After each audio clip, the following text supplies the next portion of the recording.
झालेला आहे, नेमकं काय संकल्पना आहे, काय सांगा? परिवहन खात्याच्या आमच्या सर्व अधिकाऱ्यांनी गेल्या अनेक दिवसापासून विशेष परिश्रम घेतले आणि आमच्याच डिपार्टमेंटच्या एका अधिकाऱ्यांच्या माध्यमातून ह्या झेब्रूची निर्मिती झाली असं म्हणायला हरकत नाही। राज्यामध्ये आणि देशामध्ये रोड ॲक्सिडेंटचं प्रमाण हे फार मोठ्या प्रमाणात आहे। ही वस्तुस्थिती आहे की आपल्या राज्यामध्ये हे प्रमाण अपघातांची मालिका जी आहे ती कमी होऊन ते प्रमाण मृत्यूदर हा कमी झालेला आहे, परंतु त्यावर न थांबता जास्तीत जास्त अजूनही कसे रोड अपघात होणार नाहीत आणि रस्त्यावरील वाहतुकीची समस्या जी आहे ती दिवसेंदिवस जी जटिल होत चाललेली आहे, त्यामुळे अपघातांची मालिका ही वाढत चाललेली आहे। प्रामुख्याने 40% अपघात हे टू व्हीलरवरून प्रवास करणाऱ्या बाईकस्वारांमध्ये होते, तर 20% अपघात हे रस्ता ओलांडताना जे आपण झेब्रा क्रॉसिंग ज्याला म्हणतो त्या ठिकाणी होत असल्याचं निदर्शनास आलेलं आहे। आणि त्यामुळे परिवहन खात्यानं असा निर्णय घेतलेला आहे की आपल्या राज्यामध्ये ही अपघातांची मालिका कमी व्हावी, अपघातांची संख्या कमी व्हावी, मृत्यूचं दर हे कमी होण्याच्या ऐवजी बिलकुल होऊ नये यासाठी जास्तीत जास्त मोठ्या प्रमाणात जनजागृतीची आवश्यकता आहे।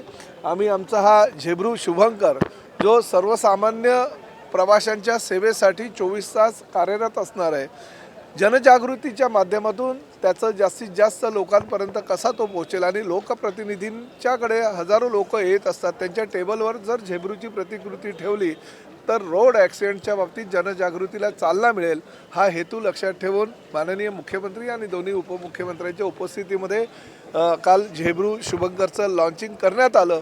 आज आम्ही ह्या सभागृहातील सर्व सदस्यांना झेब्रूची जी प्रतिकृती आहे ती भेट देतो आहे आणि त्यांना आवाहन करतो आहे की तुम्ही तुमच्या टेबलवर ही प्रतिकृती ठेवावी आणि जनतेला आवाहन करावं की ज्या ज्या ठिकाणी होईल त्या त्या ठिकाणी ह्या झेब्रू शुभंकरचा विचार तुम्ही हा विषय घेऊन ताबडतोब याच्यामध्ये जनजागृती करण्यासाठी मंत्री ह्या खात्याचा म्हणून मला सहकार्य करावं। राज्यातील शहरांमध्ये मोठ्या प्रमाणात ट्रॅफिक जाम होतो, तर ट्रॅफिक जामची कोंडी सोडवण्यासाठी झेब्रू बघा सगळीकडे झेब्रूची मदत ही लागणारच आहे। ट्रॅफिकची समस्या असू द्या, रस्ते ओलांडताना जे काही अपघात होतात ती समस्या असू द्या, किंवा टू व्हीलरवाले जे बेदरकारपणे गाडी चालवतात त्यावेळेस त्यांचं अपघात होतो आणि त्यामुळे मृत्युमुखी पडले जातात, त्यामध्ये असू द्या, प्रत्येक ठिकाणी झेब्रूचा हा वापर केला जाईल आणि त्या माध्यमातून जनजागृतीची मोहीम फार मोठ्या प्रमाणामध्ये आमच्या RTO डिपार्टमेंटच्या माध्यमातून, परिवहन डिपार्टमेंटच्या माध्यमातून राज्यामध्ये ठिकठिकाणी जिल्ह्यात राबवली जाईल। रस्ता सुरक्षा सप्ताह हा साजरा केला जातो जानेवारी महिन्यामध्ये।